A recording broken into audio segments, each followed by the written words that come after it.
Hey there, today I'm going to show you a paint with me video, and you can paint along, use this video to just do anything else creative or whatever you are doing right now. Some of the parts in this video are sped up, some parts are real time. The original footage was about 4 hours, 3 to 4 hours, I believe. So I didn't want to upload a video that would last 3 to 4 hours. I don't know if my laptop and the internet could even handle that. And my pieces often take that amount of time to finish. So this is why some of the parts here are sped up. This part that you see here, as far as I remember, is sped up 2 times. Sometimes I sped things up 4 times or even more, just so we could reach about 1 hour for this paint with me video. But since I personally really love to watch these kinds of videos while I'm also painting, creating something, or doing chores, I decided to create a video like that as well. And all of the products that I'm using will be listed in the description box as far as I can find them.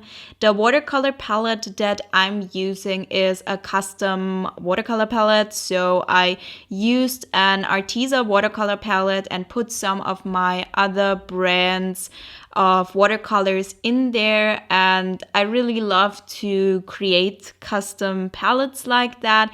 And I also recommend, if you are interested in watercolors, to do something like that, because then you can choose your favorite colors from different brands and mix it up together. As soon as you have built up kind of a collection, you can pick your favorite paints and just use them for your palette. And the brush that I'm currently using here is one of the Fanart brushes. I really like those. I've used them multiple times before, and as I said, I will try to link everything. This piece is a fan art piece from one of Taylor Swift's songs, not music videos. I don't think there's a music video for this particular song, but I really love this song. It's called Ivy. And I chose this quote, "My house of stone, your ivy grows, and now I'm covered in you." And this song doesn't state whether it is queer or not, so don't come at me for that. Maybe it is, maybe it isn't, like the song Betty, that sounds like it would be a lesbian song or a sapphic song.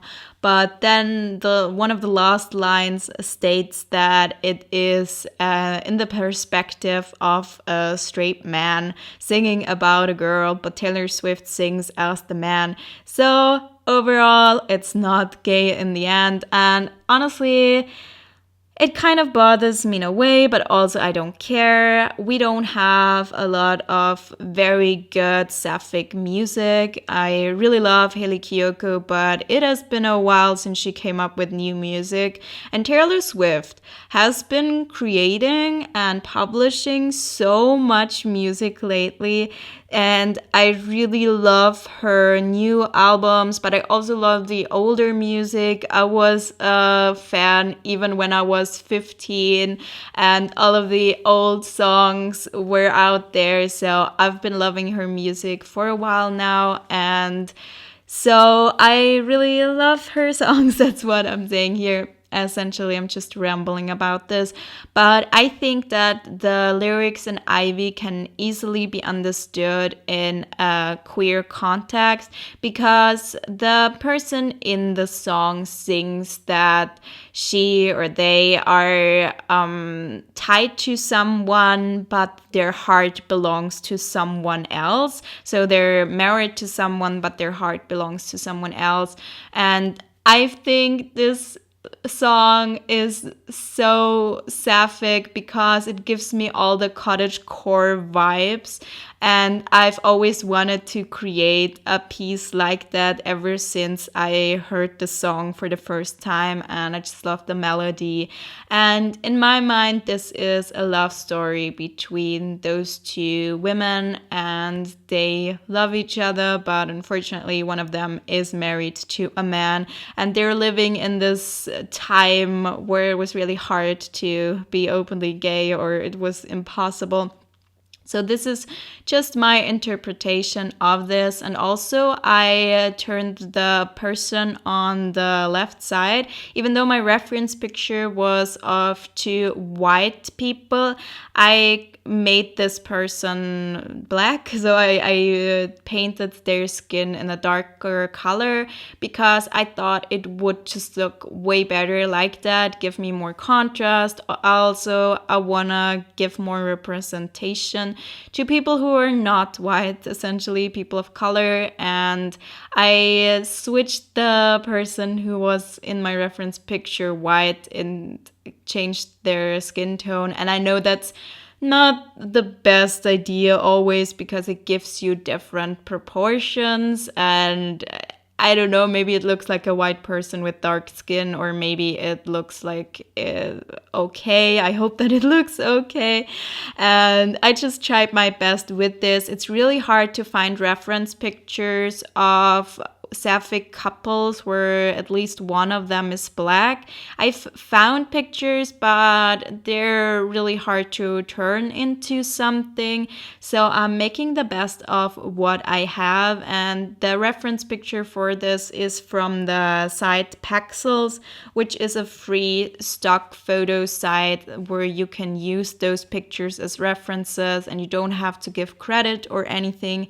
And you can also use them for commercial use, which is important for me because if I try or decide to turn this painting into prints and sell those, then I need the rights for the painting. And I changed the reference picture a lot. It looks very different, obviously. I added the ivy, I changed the clothes, I changed the skin color, but it still, if you see the reference picture, you can still clearly tell that it was that. So if you are copying someone's photos for your art, you have to change it up a lot in order to make sure that the rights are fully yours. And if you can't make sure that you're gonna change it up enough, then like I said, use pictures from sites like Pexels and other stock image sites, because then you are on the safe side with this. So I think that's all I have to say about the piece and the process, but I want to do a longer voiceover here and aim for a voiceover that lasts for almost the entire time of the painting, or even the entire time. If I can do that, I will probably record it in sections because I can't record for an hour.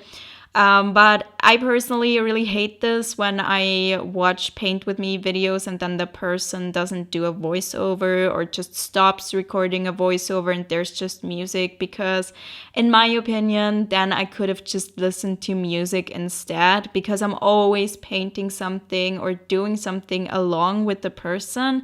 And when they stop talking, then it's almost like I'm just listening to music and it kind of defeats the purpose for me. So I prefer those videos when there is voiceover all throughout, and this is why I'll try to record a voiceover like that. And this is the first time that I'm doing this, so we will see how everything's gonna work. But I decided to do a Q&A here and respond to some of your questions. I asked you all on Instagram what your questions were, and I kind of split them into 3 categories, although they might overlap a little bit. We have questions that are art related, so anything about art. Then we have the questions that are art, business, or mindset related, because I'm also a business and mindset coach for creative people. And the last category are non-art related questions. So those might be just questions about my personal preferences or whatever. We'll see what the questions are. So the first question that I'm gonna answer now is, what's your favorite art supply and why? I love your gouache artworks. Thank you so much. My favorite art supply, that's really hard because I'm torn between different media. I really love watercolors. I really love gouache. I love watercolor pencils. I think those are my top three. And lately, I've been using colored pencils and watercolor pencils a lot, even though I didn't really like them. If you would have asked me a year ago or 2 years ago, I didn't really like them as much. But lately, I've used them a lot and I've gotten used to them, and they give me a lot of freedom in a way. I think with colored pencils you can be very precise and it's really easy in a way to control them when you compare that to watercolors that are much harder to control. But I really love all of those. But if I had to pick one, I would probably go for watercolors, just because watercolors give such a beautiful effect. I know they're not as versatile as gouache. I love the versatility of gouache. Gouache is more opaque, in case you don't know, and it's kind of a mixture between watercolors and acrylic paint. And that's the reason why it's very versatile. But watercolors give you more contrast and you can achieve those beautiful watercolor looks. So I'm gonna pick that. That was a really long answer for a short question. Let's move on to the next one. How do you stay consistent with your creative practice? I don't know if that's more of a mindset and art business question or more of an art related question, but regardless, I will answer it now. To be honest, the main reason why I am consistent with my creativity is because I have external deadlines. It's probably the only reason why I am so consistent, because I know every week on Thursday there has to be a YouTube video. And I know that 3 times a week there has to be an Instagram post. And I even put my schedule for my Instagram posts on my Instagram profiles in the bios. I post every Monday, Wednesday, and Friday. Right now, that might change in the future, but right now that's the schedule. And I post videos every Thursday, and I have to create something for that, and that really keeps me accountable, and that's probably the only reason why I am consistent. The next question, I'm so used to the idea videos. The next question is, how do you get rid of art block? And I think I've done videos about that in the past, so I will not go too much into detail with that. But it all depends on why you're having art block. There's different reasons. Maybe you are depressed. Then go ahead and figure out solutions on how to overcome your depression. I will not go too much into detail about that right now.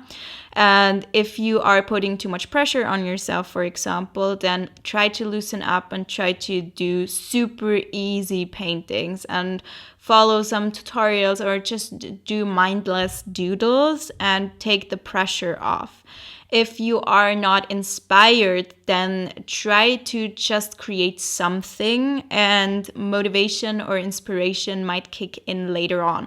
So it really depends on why you're having art block, and I don't think there's a universal cure to art block. It really depends on why you have it, and then when you know why you have it, then you can figure out solutions to that. I think art block is more of a symptom rather than a cause. I think art block just shows you that something with your mindset might be wrong, or something with your mental health might be wrong, and you might have to fix that in order to get going with art again. I want to paint my room wall like yours. Which color should I use?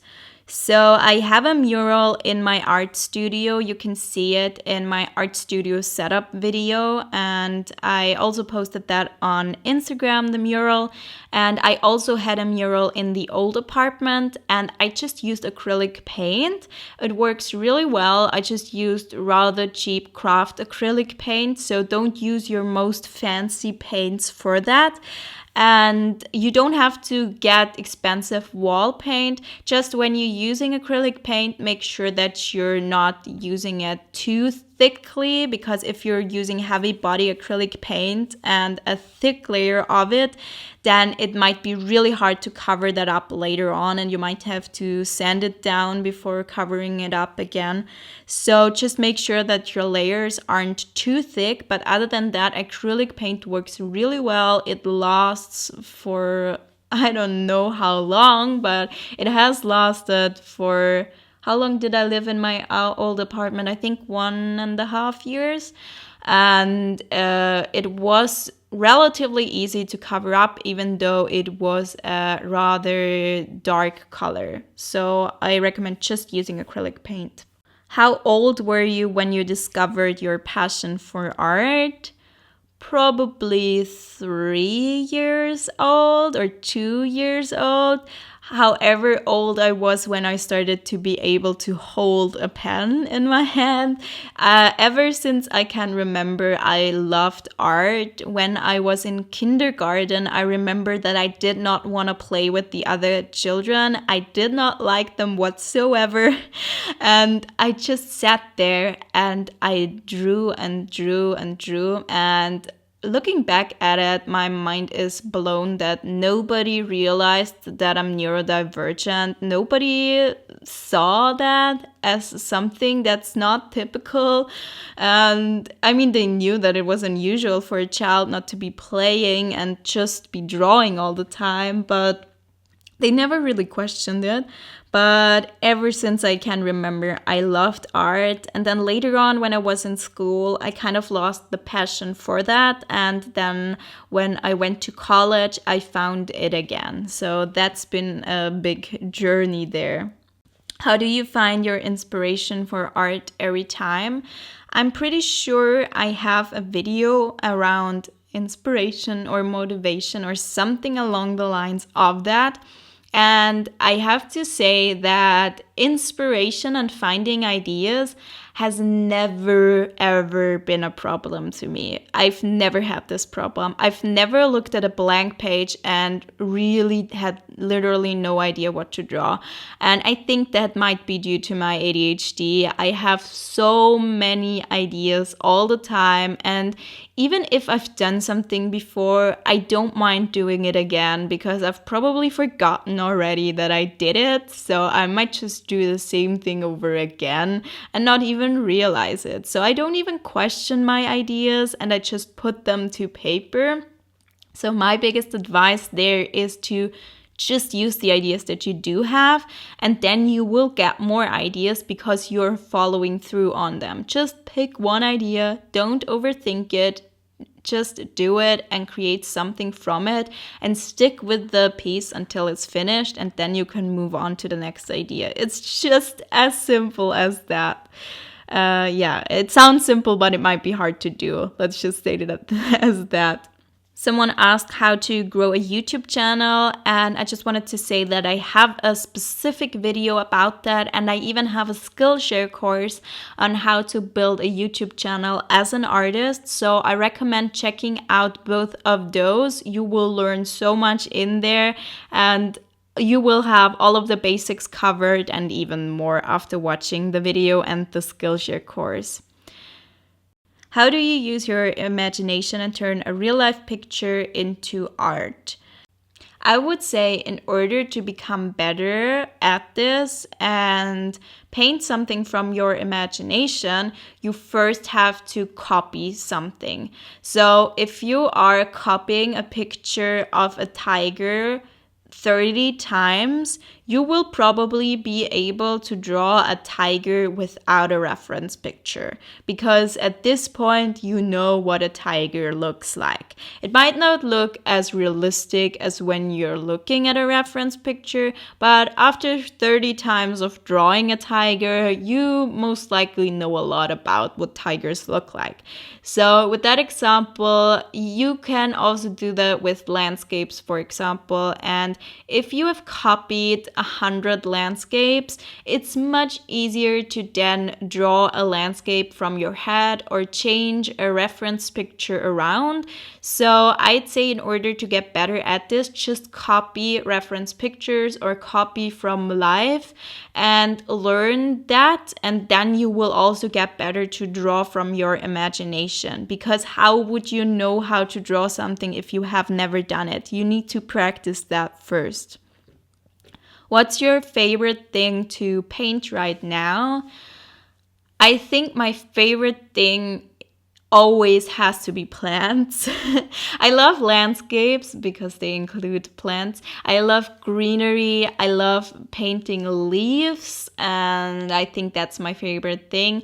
Right now, I'm also really getting into portraits again. I've created a few portraits lately, and I'm really getting back into that. I had a long period of time where I didn't do portraits at all, and now I'm starting to do them more again. So I think those are my favorite things. The next question is, who are your favorite art YouTubers? And I have to say that I go through a lot of phases where I watch people more and then I don't watch them as much anymore. So I'm really bad at sticking with one person. But I've really watched every single video of Mariah Elizabeth. A lot of you might know her. She does a lot of squishy makeovers, and she started more as an art channel where she did Rectus Journal pages, and then in her own book, I think it's called Create This Book. And I've watched her all the way through. I've watched every single video of hers, and I've been following her since she had maybe 4,000 subscribers. So since her account was pretty small, and now has a couple of million and has so many views, I think she might be the biggest art YouTuber right now, and I just love her videos. They are hilarious. Yeah, so she is probably one of my favorites. Right now, I also love to watch I'm a Wonder. She does a lot of these real-time painting videos, which also inspired me to create this. And I've been watching those videos while I've been creating.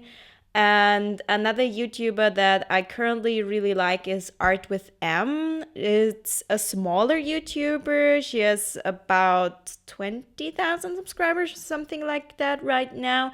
So a smaller channel than mine, but deserves so much more recognition. I really love those videos, and she does a lot of vlogs, kind of artist vlogs. She does this thing called a week of art where she shows everything that she's done in that week, and I really love those videos. And I hope that I didn't misgender anyone. I hope those were the correct pronouns. So I'm so sorry if they weren't. I didn't check, unfortunately, but I think all of those people go by she, her. I hope so. The other questions that were art related are kind of a repetition of what I've already answered.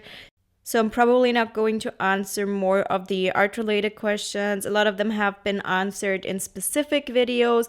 A lot of them have already more or less been answered right now. So let's move on to the art business related questions. The first one is, what's your biggest tip for someone starting their own creative business? And that's an interesting one. I would say don't overthink it. Just start. and pick something and then stick with that for a while. And if it's not the right thing and you realize after 3-4 months that it really is not the correct thing for you, that's okay. But try something for a few months before you decide that it's not for you. I saw so many YouTubers that started when I did, and they're pretty much all gone now. Most of them, they don't create videos anymore. Those people that were kind of in this group with me where we all started YouTube channels, I don't think that more than 2 of them has still an active channel. So sticking with something is probably the most important thing. Whatever you're doing, stick with it. And I mean, you can consistently take action that doesn't work. That's possible as well. I've coached someone who has been doing her art channel for more than 3 years, so about the same amount of time that I've been on YouTube, and she has not had the success that I've had. And that's due to different factors, because her content is just not something people want to watch. So I gave her a bunch of advice on how to improve the content and the topics that she talks about. But the fact that she's been consistent with it for such a long time is already amazing and gives her such a great head start against everyone else. So I would say just pick something, don't overthink it, stick with it for a while. That's the most important thing. Do you have tips to grow an art page? I also have a podcast episode on how to grow your Instagram as an artist for an art business. So that's going to be very useful to you. How do you sell your art? When it comes to selling, the most important thing, again, is to stick with it for a while and to learn different methods. There are so many ways to sell something, and some might feel right for you, and some others, they might not feel right for you. And at first, when you are promoting your art and trying to sell it, it's completely normal that might feel overwhelming or very scary, or whatever comes up, fear and doubt is there. That's so normal. So stick with that and accept that that's there, because it's gonna be part of the journey. But also, if something feels completely off to you and completely not right, then don't do it that way. I'm still learning how to sell myself. I'm learning how to sell my coaching, especially. I think selling my artwork is easier in a way for me than selling my coaching, but that's just a personal thing. And I'm still learning how to sell. And at the end of the day, it's important to just try different ways on how to do it. Show up consistently, talk about your online store or whatever it is, about your commissions, talk about it over and over again in different ways. Don't mention it once and expect people to buy it. I've seen that from my online shop. I've done a shop launch and promoted that, and I've had some sales, but then that's it. And maybe I didn't even have sales. Not with every shop launch did I have sales. So you have to mention it again and again and again and again. And then after a while, I don't even mention it, but I have so many videos out there where I mention my online store. So sometimes very randomly sales come in and people buy something. So you have to put out the content where you actually talk about it, and talk about it in a way that makes people actually want to buy it. So tell them why they should buy it and what's in it for them. So yeah, it's all a learning process, and the most important thing is that you approach it more as something that's experimental and not something that's life or death. Even though it might feel super scary, the more fun you have with selling, the easier it's gonna be, and the more people are gonna buy your stuff. And I'm really trying to take my own advice on this, because I'm still learning that myself too. So that's a really great question. What's the best beginner-friendly social media platform for artists to invest time in? I would say it really depends on the kind of person you are and what you're going for. I could list every single social media platform there to be a good beginner-friendly platform because at the end of the day, really growing an audience is gonna be hard no matter where you are, whether it's Instagram, TikTok, YouTube, whatever you're doing, it's gonna take some time. It's gonna take some tenacity. I think that's the word when you stick with something for a while. It's really gonna take all of that. So I would not even consider taking the easy route or the beginner friendly route. Rather, I would go with what's the most fun for you, which platform do you really enjoy, what kind of content do you enjoy creating. Do you enjoy creating short videos, or is it more longer format things? Honestly, doing TikTok and doing Instagram Reels can go hand in hand, so you can grow both of those platforms at the same time if you want to. It's just a matter of preferences and pick the one that's most fun to you. That's my advice here. How do you manage time to make artwork and shoot art videos when you aren't a full-time artist? So I did that for 3 years. I was employed full-time, was working full-time, and created my videos on the side.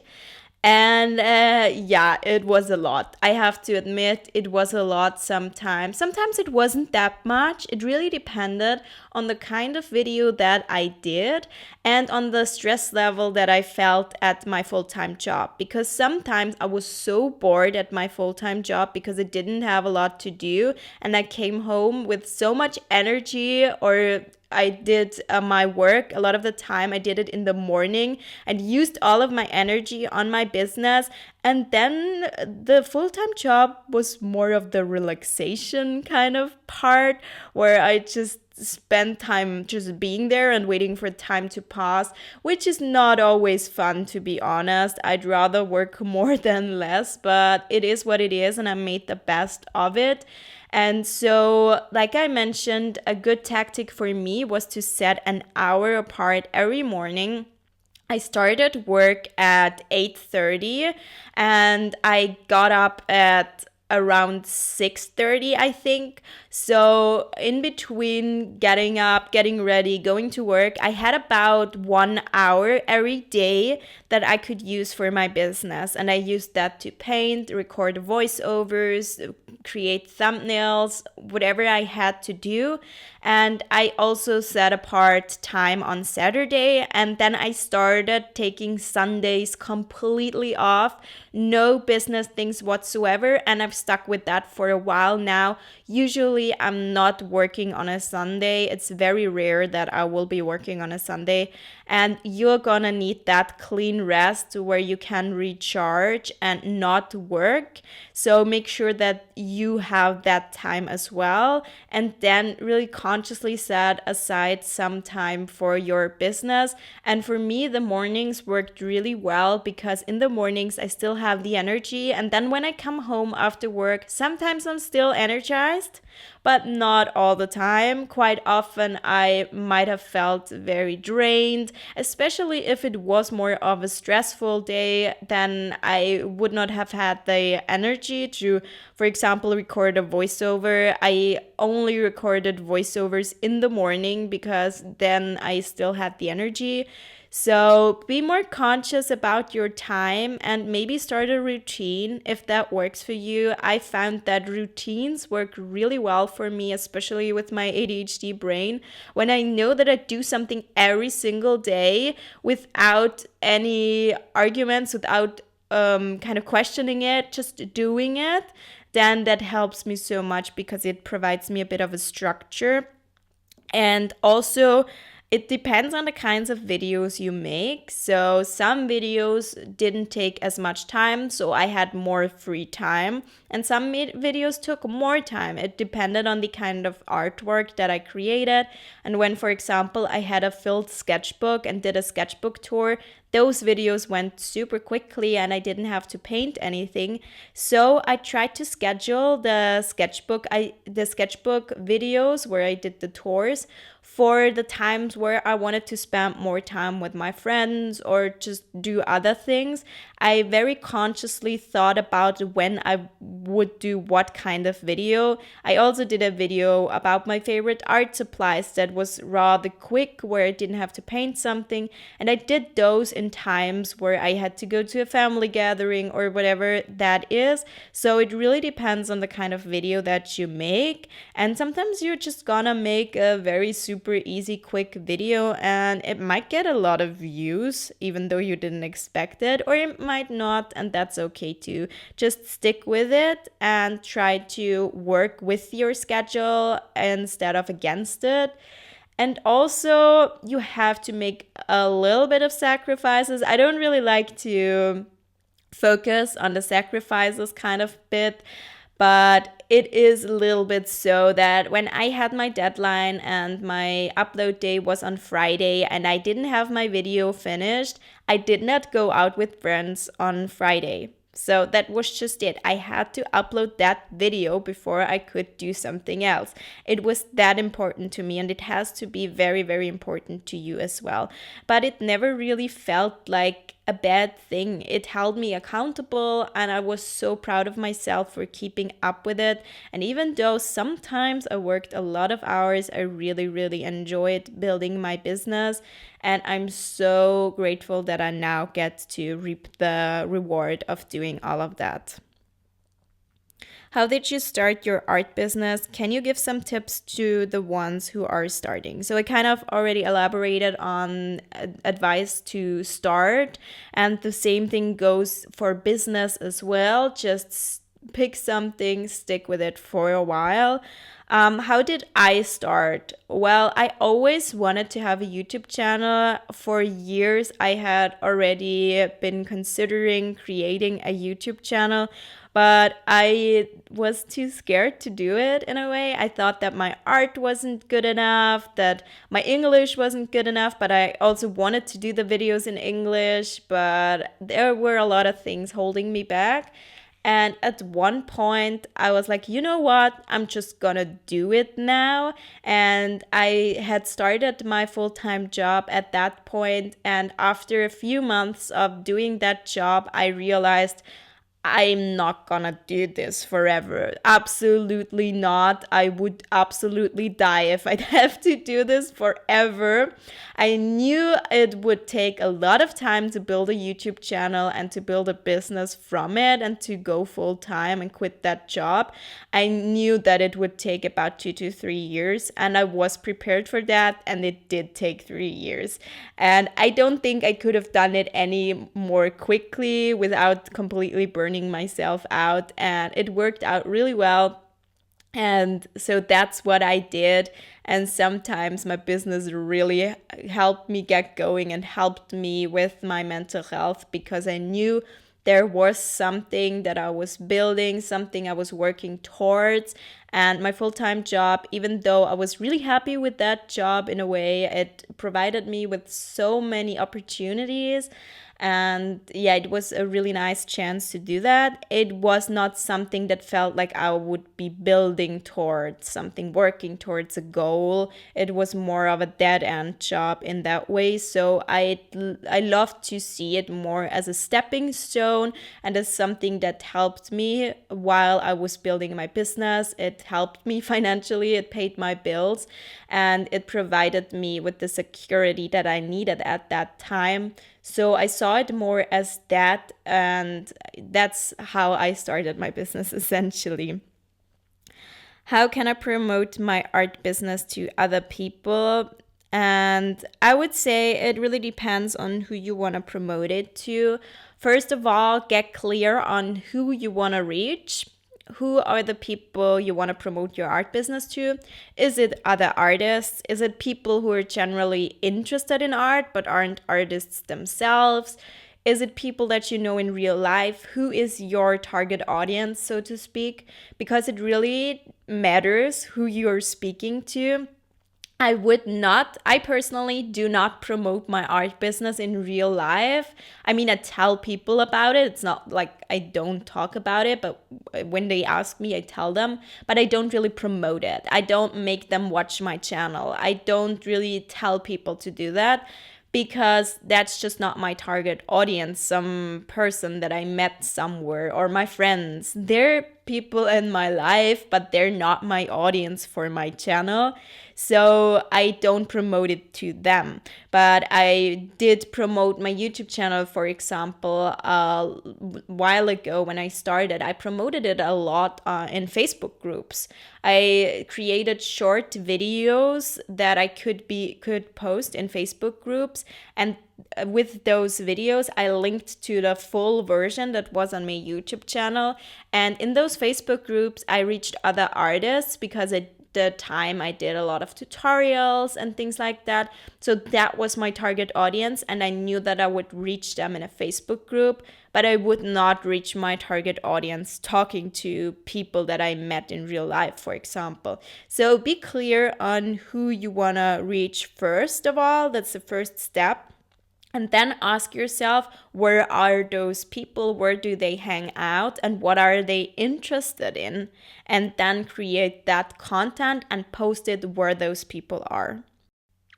Do you have any tips on video making and editing?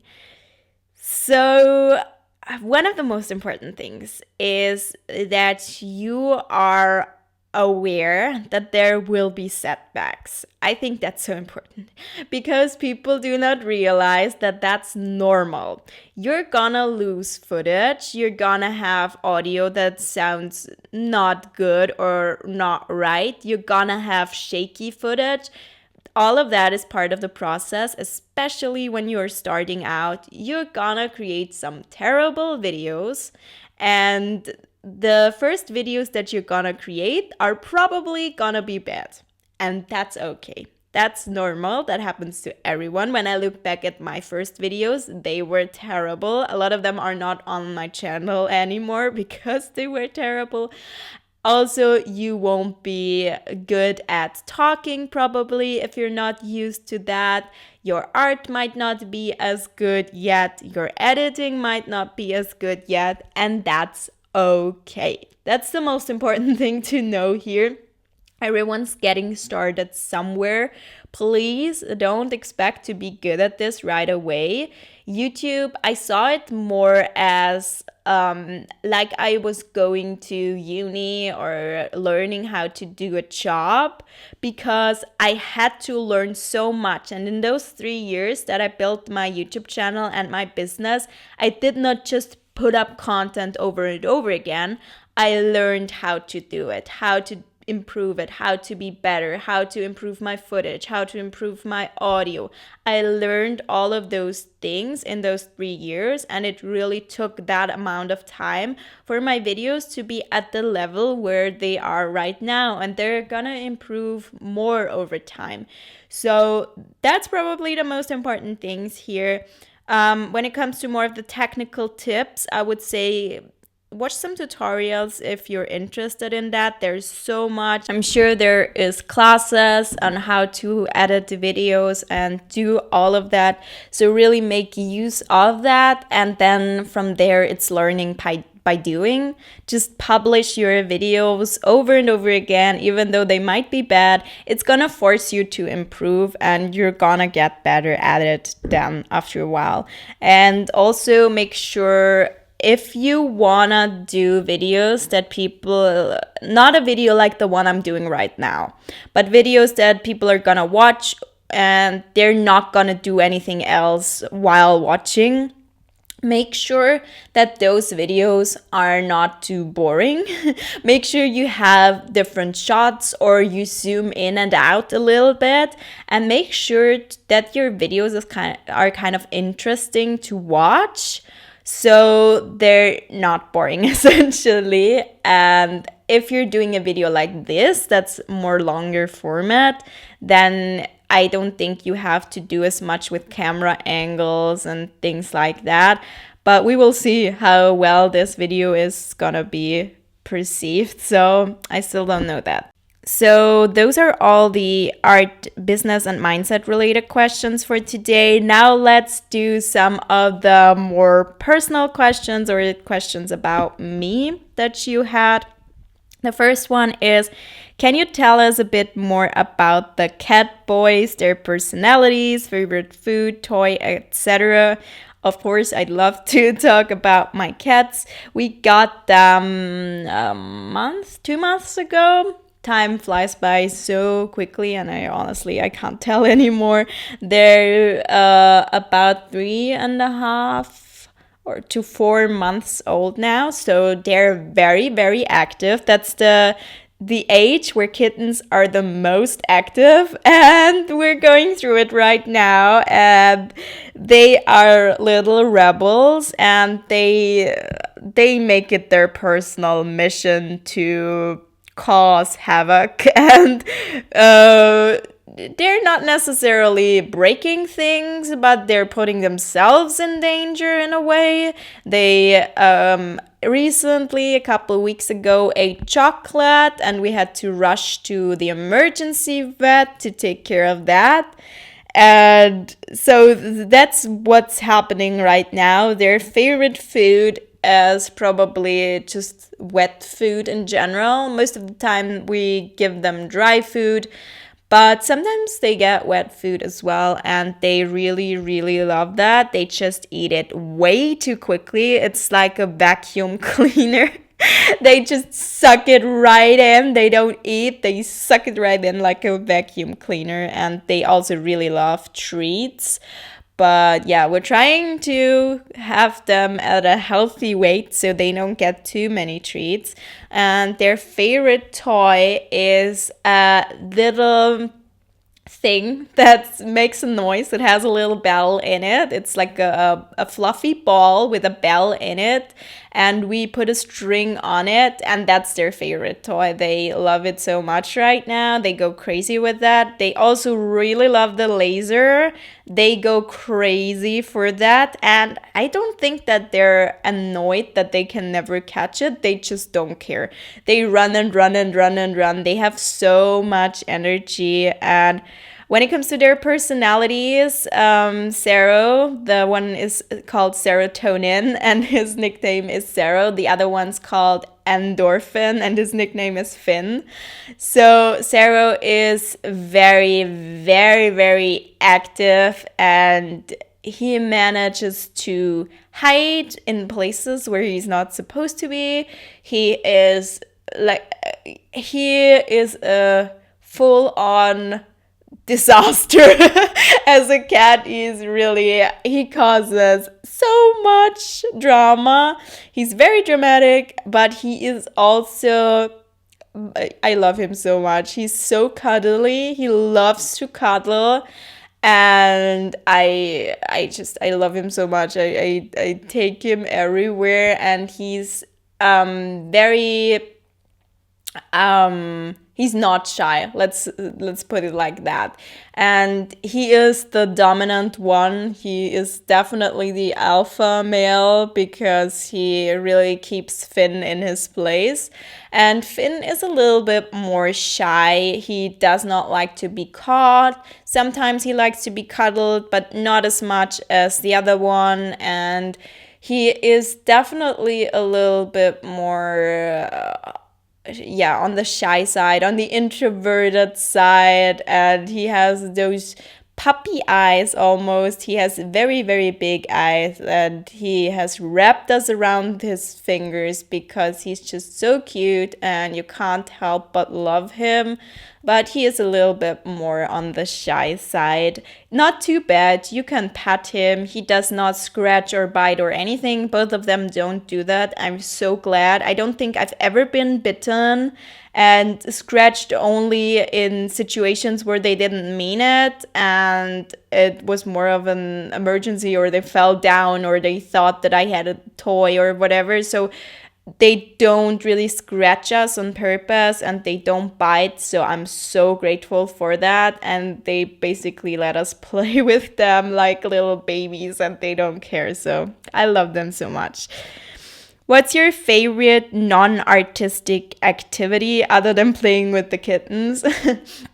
I would say right now probably puzzling. I love to do puzzles. I love to watch Karen puzzles on YouTube. I love her channel, and while I'm watching her videos, I will do puzzles as well.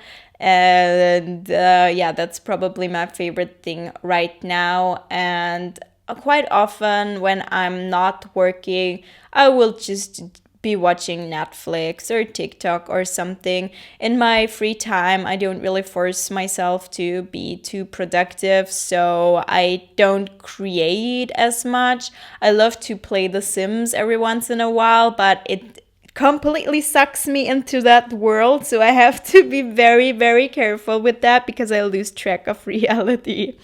Yeah, so those are the things. The next question is related to the cats again. Are your cats doing well? Yes, they are. They're currently sleeping. The next question is name 3 other hobbies that you also enjoy, which is very similar to the other question. I would say puzzles. Well, I don't think Netflix is necessarily a hobby, so I'm not gonna say that. Let's say is going for walks a hobby. I really like going for walks and just being outside every once in a while. What else? What are hobbies? People have hobbies. I don't know any anymore. Probably will think about them once I'm done recording. Did you read Harry Potter books or watch the movies? Actually, this is not a popular opinion, so please don't come at me for this. I really don't like Harry Potter whatsoever. I don't like the movies. I've not read the books. I absolutely despise J.K. Rowling. I hate everything that this person says.